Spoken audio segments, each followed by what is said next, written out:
Olunaku olwaleero twakeredde wano e Kabowa nga wetwogerera abatuuze omuli n'ekkanisa eri mu kitundu kino basobeddwa oluvannyuma lw'okuba nti bamaze ekiseera mu myaka almost nga 7 gyonna nga babeera basaba mu kitundu kino wetuli tugenda kuba twogerako n'omusumba bagamba nti waliwo amayinja agava ebbali n'ebbali ne gakubwa ku kkanisa ne gakubwa ne ku nnyumba we basula. Era omusumba ono yatukubirako ku lunaku olw'omukaaga n'agamba nti nsaba kunnyambako, tetumanyi bwe tulaga, kino kyekifo kyaffe we wali ekkanisa yaffe, era tusaba bekikwatako ab'obuyinza okutuyambako okulaba nti embeera eno evaawa. Wano waliwo omukadde omukulu ow'emyaka egisoba mu almost mu 6 gwe bakuba ejjinja tasobola kutambula atudde, era nga bagamba nti singa ebyokwerinda bavaayo ensonga eno basobola okuba nga bagikwatako oba oliawo bayinza okuba nga bayambibwa. Oba otunira wano wendi ojja kuba nga nkuzumingiramuko katono otunuulire era ennyumba waggulu agamba baakigemulaba buli woolaba sementi waali manya wona amayinja gakubako, era nga kye bakola bateekawo just cement okuyambako kulaba nti bazibikira ebitulo ebyo byonna ebivaawo oba ebireetebwa amayinja agagenda maaso n'okubanga gakubibwa. Ngenda kubanga njogerako n'omusumba briefly okubanga atubuulire embeera eno yava kuki era nga kiki kye basaba ekiba kibakolebwa. Musumba mpadde nsaba osembereko wano katono oyongere okubanga otutangaaza ku mbeera eno yavaawa era ekaddi Yesu yeebazibwe. Amiina sebo. Nsaba otuneko eri abantu beeyanjulire otubuulire n'ekkanisa na buzibu ki amayinja gano gavaawa.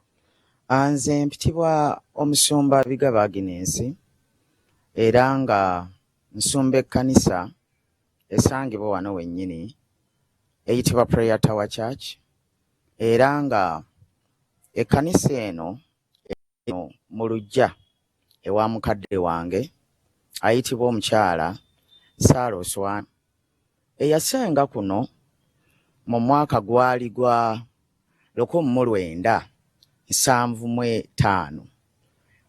Ekifo kino n'omwezi kitaffe baakigula omwaka gwali gwa 1974 ne bazimba 75 era ennyumba ne bagiyingira. So tuwangaalidde ku kyalo kuno okumala ebbanga eryo lyonna nga tuli wamu ne muzeeyi taata Mukama bwe yamujjulula mu bulamu bw'ensi eno ne tusigala ne mukadde maama tuli abaana 10, naye tuwangaalidde kuno nga tetulina mberebezi yonna na muntu n'omu. Naye ekyatujja enviiri ku mutwe ennaku z'omwezi 16 Januari 2026 twatandika owulira amayinja nga gatukubwa, naye mu lubereberye tetwasooka kutegeera ki kyennyini, wabula olunaku lumu twali tusaba mu Januari omwo twatubeeramu n'okusaba n'okusiiba okuggulawo omwaka.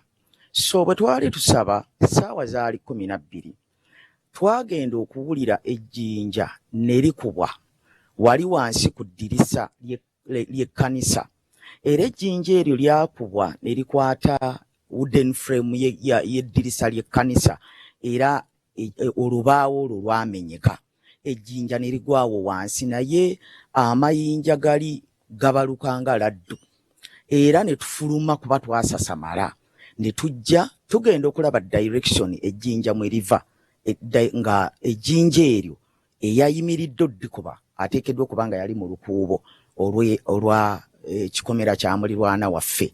Then obudde gye bwagenda bugenderera twatandika naffe okuteekawo engeri y'okuketta tulabe amayinja gano gavaawa, naye twagenda okulaba nga amayinja ago gava mu kikomera kyaki kya mulirwana waffe atuliraanye wano, nga omwami oyo ayitibwa Jumba Hassan era nga mutabani w'omugenzi Haji Issa Kiggundu. Ekitaabwe twawangala naye tetwafuna buzibu bwonna, wabula njagala obbategeeza nti ekintu kino mukyanga kitandika twadduka ku LC ne twekubira enduulu, ne tugenda ku poliisi ne twekubira enduulu, tewali kuyambibwa kwonna kwe twali tulabye paka okutuusa ejjinja erimu bwe lyakasukibwa ne likuba wali ku kalina ya mulirwana waffe ne ligwawo wansi ku pipa, then ejjinja eddala ne balikasuka ne likuba mukadde yali atudde wali ku madaala wano ku mukono, era ne tuleeta omusawo n'asobola okumujjanjaba.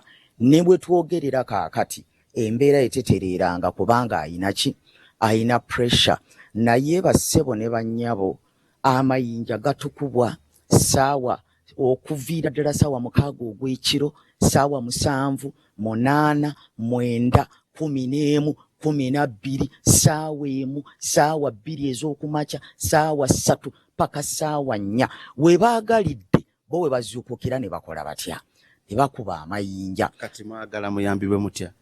Tukuba omulanga eri bonna ab'ebyokwerinda kubanga kino ekintu kithreateninga security ate era kithreateninga n'obulamu kubanga kati ebbanga lituwangalidde wano ng'amayinja gatukubwa abaana abato twabejjako kubanga lwaki babeera mu lujja nga bazannya naye amayinja gabeera gatonya. Njagala kwogerako ne omukadde atubulira embeera yaleeta jjajja nga walaba n'ekizibu ekyo. Amannya go bakuyitaani? Nze Saaro Swana. Embeera yaleeta wakubwa ejjinja era kati oli oti? Embeera teyasigala nga bweri era ng'ayisibwa bubi era kati omukono guno gunduma wano ejjinja lyankuba wano. Ejjinja lyankuba wano. Obuzibu buva ku ki? Obuzibu nze sibumanyi. Nze sitegeera gye kiva kubanga banga lyemaze wano n'abaneiba siyomba na muntu silwana na muntu nga bondaba. Amaaso tegakyalaba bulungi gwa pressure zinkuba buli kiseera kati obulidde kati mbeera wano mu nnyumba nze simanyi lwaki batukuba amayinja ate mpangadde nabo abo abaana bensuubira nti be bakuba amayinja baana benyaleera bato baazaalibwa mu ngalo zange sebo woba okiraba naye kati sitegeera oba kanisa ekoze eki oba kanisa tebajagalawo kanisa eri waabwe sipangisa siri mu lujja lwa muntu mulala wabula mu maka gange mu polote yange gineegulira. Wulite? Amannya go bakuyita? Nze Saaro Oswana Namwandu. Oyina emyaka emeka? Nina emyaka 45. Yes. Kiki wakyosaba obuyinza okuyamba? Nsaba babuyinza banyambe batunule mu nsonga yange. Wulide? Kati ennyumba yange bagikubye yonna etonya. Church nayo bagikubye amabaati gatonya. Kiki kitwakola? Aho waliwo ensonga gitwakola eyabanyize nnyo bajogere mu gavumenti egavumenti eyina obuyinza kutugamba nti abataka bagamba ensonga yeri bweti ne bweti ye bakubisa amayinja era ye yagala kubasengula nti muveeyo bo bagamba nti batukuba amayinja amayumba gagwe tusenguke naye nze ennyumba yange neweerigwa sigenda kusengula kubanga kibanja kyange. Tweyanzege tweyanze gatulaba ku Soul TV olw'ensonga ya kadde omulama gwaffe ffe kuyambako abatuuze okulaba nti tujjukiza ab'ekikwatako ebyokwerinda mu kitundu kino mu nsonga eno poliisi RDC n'abakulembeze mu kitundu kino musikule musobole okubanga mutaasa embeera mukadde mumulaba myaka 8 n'omusobo waliwo ekkanisa ate bagamba nti bali kutaka eryabwe tebamanyi nsonga lwaki bagenda maaso n'okubanga bakubibwa amayinja. Nze Godfrey tumwebaze mbadde ne Peter Bunyasi ku kamera kulaba nga tubatuusako ensonga eno ab'ebyokwerinda nammwe mutandikirawo okulaba nti famire eno eyambibwa. Kankome mu studio SPD n'omukyala Jennifer Fulfiga presidential advisor nawe osobola okutandikirawo musobole okubanga muyambako mama wa fono ne famire eno. Kankome mu studio SPD mugende maaso n'okuweereza. Download the Salt Media app from the Google Play Store and the Apple App Store.